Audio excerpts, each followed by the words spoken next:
Hello students, welcome to my channel. तो आज की वीडियो में मैं लेकर आ गई हूँ बीए थर्ड सेमेस्टर वाले स्टूडेंट्स जो हिस्ट्री पढ़ते हैं, आधुनिक भारत का इतिहास बीए थर्ड सेमेस्टर में पढ़ना है, यानी हिस्ट्री ऑफ मॉडर्न इंडिया 1757 ईस्वी से लेकर 1950 ईस्वी तक। यही आपको पढ़ना है अपने बीए थर्ड सेमेस्टर में।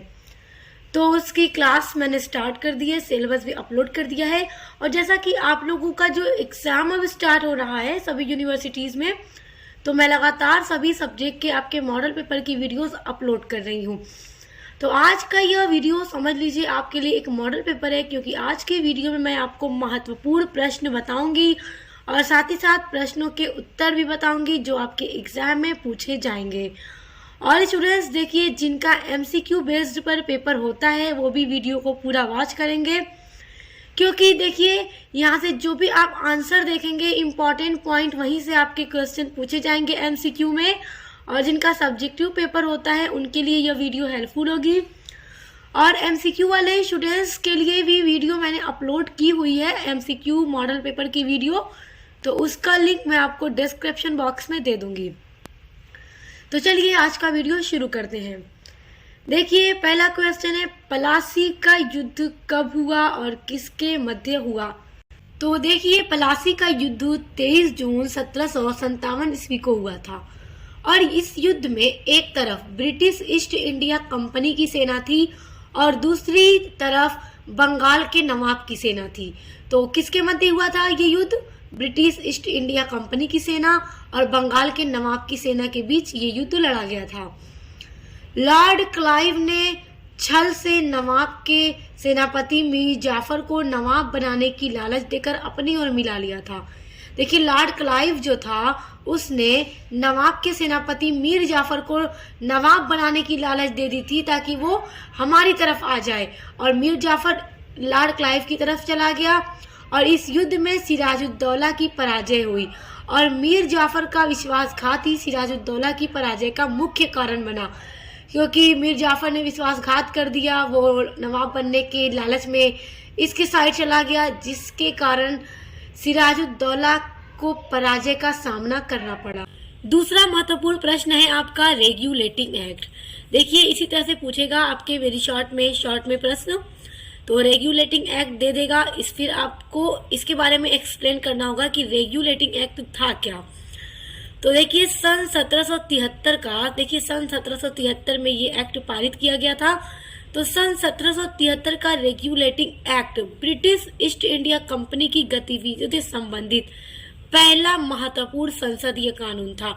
याद रखिएगा पहला महत्वपूर्ण संसदीय कानून कौन सा था? 1773 का रेगुलेटिंग एक्ट। इस अधिनियम के द्वारा बंगाल के गवर्नर को बंगाल का गवर्नर जनरल कहा जाने लगा। देखिए यही अधिनियम जब पारित हुआ तो बंगाल का जो गवर्नर होता था तो उसको बंगाल का गवर्नर जनरल कहा जाने लगा, और उसकी सहायता के लिए 4 सदस्यीय परिषद का भी गठन किया गया जो गवर्नर जनरल की सहायता करेंगे। और देखिए मद्रास और मुंबई यानी कि मुंबई के गवर्नर को बंगाल के गवर्नर जनरल के अधीन कर दिया गया, कि जो मद्रास और मुंबई के गवर्नर हैं अब वो बंगाल के गवर्नर जनरल के अधीन होकर कार्य करेंगे। अगला महत्वपूर्ण प्रश्न है, देखिए बक्सर का युद्ध कब और किसके मध्य लड़ा गया था? इसी तरह से प्रश्न पूछेंगे आपके। देखिए बक्सर का जो युद्ध था वो 1764 ईस्वी में लड़ा गया था। कब हुआ था? 1764 में। याद रखिएगा बहुविकल्पीय वाले स्टूडेंट्स के लिए भी महत्वपूर्ण है। और देखिए यह युद्ध अंग्रेज और मीर कासिम के बीच हुआ था। अंग्रेज और मीर कासिम के बीच बक्सर का युद्ध 1764 को लड़ा गया था, जिसमें अंग्रेजों ने मीर कासिम को हराया था, यानी अंग्रेज इसमें जीत गए थे। अब देखिए अगला है अमृतसर की संधि 1809 ईस्वी। जो अमृतसर की संधि थी उसके बारे में भी प्रश्न पूछता है आपके एग्जाम में। देखिए अमृतसर की संधि 25 अप्रैल 1809 ईस्वी को रणजीत सिंह और ईस्ट इंडिया कंपनी के बीच हुई। उस समय लॉर्ड मिंटो प्रथम भारत का गवर्नर जनरल था, और इस संधि के बाद सतलज पार की पंजाब की रियासतें अंग्रेज के संरक्षण में आ गई और सतलज के पश्चिम में पंजाब राज्य का शासक रणजीत सिंह को मान लिया गया। तो अमृतसर की संधि आपसे पूछेगा तो आपने यही उत्तर लिखना होगा। अब देखिए अगला प्रश्न है, भारत में यूरोपीय कंपनियों के आगमन का क्रम बताइए। देखिए भारत में जो यूरोपीय कंपनियां आई थी तो उनके भारत में आने का क्रम कैसे है कि पहले कौन सी यूरोपीय कंपनी आई, उसके बाद कौन आई, फिर कौन आई। तो देखिए भारत में जो सबसे पहली यूरोपीय कंपनी आई वो पुर्तगाली थी, पुर्तगाल कंपनी। तो सबसे पहले भारत में पुर्तगाल आए थे और पुर्तगाली व्यापारी और नाविक वास्को डी गामा ने ही भारत आने के लिए समुद्री मार्ग की खोज की थी। कब की थी? 1498 ईस्वी में। तो सबसे पहले वास्को डी गामा भारत आया था और 1498 ईस्वी में आया था। तो सबसे पहले पुर्तगाली आए, उनके बाद डच आए। डच आए 1595 ईस्वी में और डच के बाद अंग्रेज आए 1600 ईस्वी में और अंग्रेजों के बाद फ्रेंच यानी फ्रांसीसी आए 1664 ईस्वी में। तो भारत में यूरोपीय कंपनियों के आने का क्रम कुछ इस तरह से है, पहले पुर्तगाल आए, फिर डच आए, फिर अंग्रेज आए, फिर फ्रेंच आए। और देखिए यहाँ पर एक और कंफ्यूजन आपकी दूर कर देती हूँ, आने के क्रम में इसी तरह से है। ओके 1 2 3 4 और पूछ दे कि भारत में यूरोपीय कंपनियों के स्थापना का क्रम, तो ध्यान दीजिए सबसे पहले कंपनी पुर्तगालियों ने अपनी स्थापित की, पुर्तगालियों के बाद अंग्रेजों ने की, अंग्रेजों के बाद डच ने की, डच के बाद फ्रेंच ने की।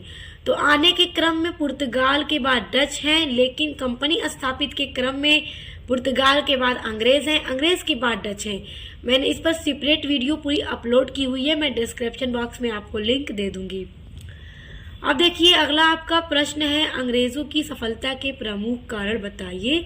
बड़ा महत्वपूर्ण प्रश्न है और देखिए ये पूछता भी है एग्जाम में कि अंग्रेज आखिर सफल किन कारणों से हुए।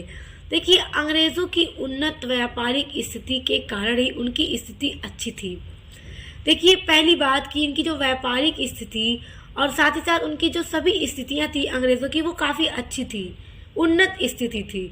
दूसरा कारण ये था कि ईस्ट इंडिया कंपनी का स्वरूप स्वतंत्र था एवं वह स्वयं निर्णय लेने में स्थिति में थी, यानी कि वो ईस्ट इंडिया कंपनी स्वयं कोई भी निर्णय ले सकती थी, उसका जो स्वरूप था पूरी तरह से फ्री था, स्वतंत्र था। तो ये भी एक कारण था अंग्रेजों के सफल होने का।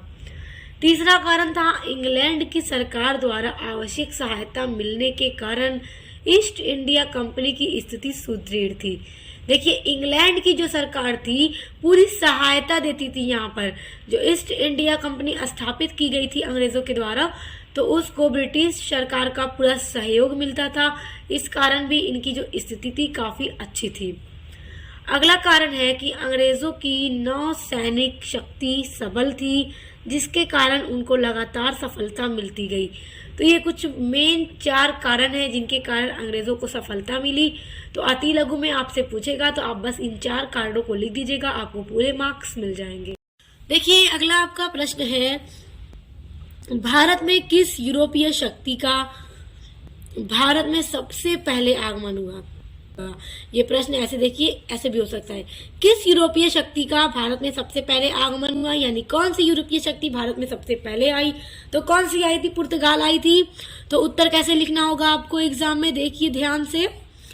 यूरोपीय शक्तियों में पुर्तगाली कंपनी ने भारत में सबसे पहले प्रवेश किया।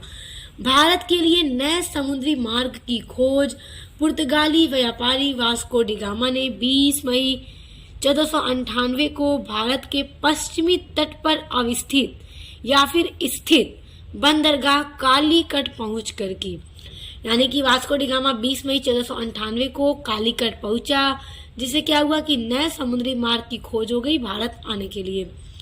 वास्को डी गामा का स्वागत कालीकट के तत्कालीन शासन जमोरीन के द्वारा किया गया। उस टाइम कालीकट के जो शासक थे जमोरीन, उन्होंने ही वास्को डी गामा का स्वागत किया था। देखिए एक बड़ा छोटा सा और इम्पोर्टेंट सा क्वेश्चन है कि मुगल दरबार में जाने वाला प्रथम अंग्रेज कौन था। तो मुगल दरबार में जाने वाला जो पहला अंग्रेज था, प्रथम अंग्रेज, वो कैप्टन हॉकिंस था। देखिए अगला है मार्ले मिंटो सुधार। देखिए भारतीय संवैधानिक व्यवस्था में परिवर्तन हेतु 1909 ईस्वी में एक अधिनियम पारित किया गया था और उसी अधिनियम को मार्ले मिंटो सुधार अधिनियम भी कहा जाता है। और देखिए, इस अधिनियम के द्वारा ही भारत में पहली बार पृथक निर्वाचन प्रणाली की भी शुरुआत हुई थी। अगला प्रश्न देखिए, फ्रांसिस्को डी अल्मीडा। देखिए, इस तरह से वेरी शॉर्ट में दे देता है ऐसी, फ्रांसिस्को डी अल्मीडा, आगे कुछ नहीं देगा, इतना दे देगा।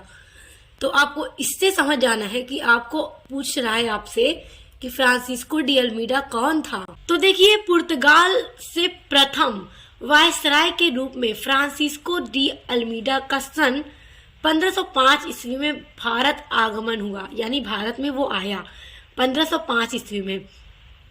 भारत में पहला पुर्तगाली वायसराय कौन था? फ्रांसिस्को डी अल्मीडा था, जो 1505 ईस्वी में पहला पुर्तगाली वायसराय बनकर भारत आया था।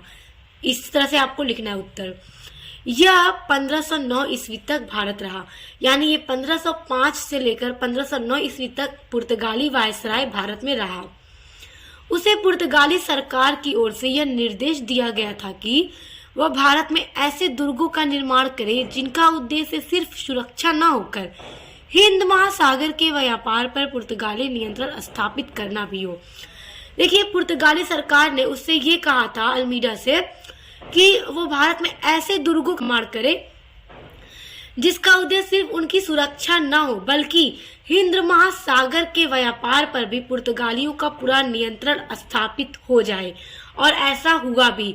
पुर्तगालियों का हिंद महासागर पर पूरी तरह से नियंत्रण स्थापित हो गया था।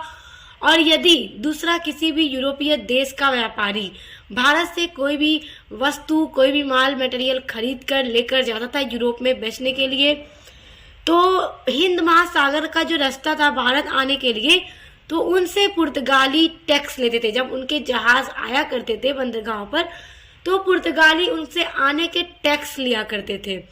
तो देखिए, पुर्तगाली बड़े चालाक थे, वो दूसरों से आने जाने का टैक्स भी लेते थे।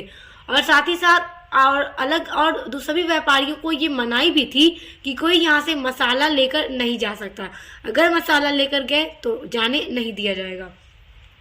तो मसाला लेकर नहीं जाने देते थे, क्योंकि मसाले से बड़ा अच्छा इनको मुनाफा हुआ करता था।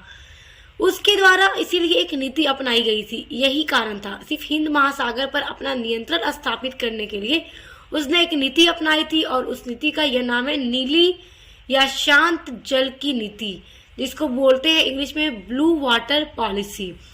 तो उसे क्या कहते हैं? नीले या शांत जल की नीति कहते हैं, जो उसने हिंद महासागर पर नियंत्रण स्थापित करने के लिए अपनाई थी। तो फ्रांसिस्को डी अल्मीडा के बारे में पूछेगा तो आपने बस इतना सा ही लिखना है वेरी शॉर्ट में। तो आज की वीडियो के सभी प्रश्न बहुत महत्वपूर्ण हैं, आप इन सभी को तैयार कर लीजिएगा। और आगे भी मैं आपके सभी सब्जेक्ट के इंग्लिश लिटरेचर, सोशियोलॉजी, हिस्ट्री और भी जितने भी सब्जेक्ट हैं सभी के मॉडल पेपर की वीडियोस अपलोड करती रहती हूँ लगातार। तो आप चैनल से जुड़े रहिए और अपने एग्जाम की तैयारी अच्छे से करते रहिए। तो अब मिलते हैं नेक्स्ट वीडियो के साथ।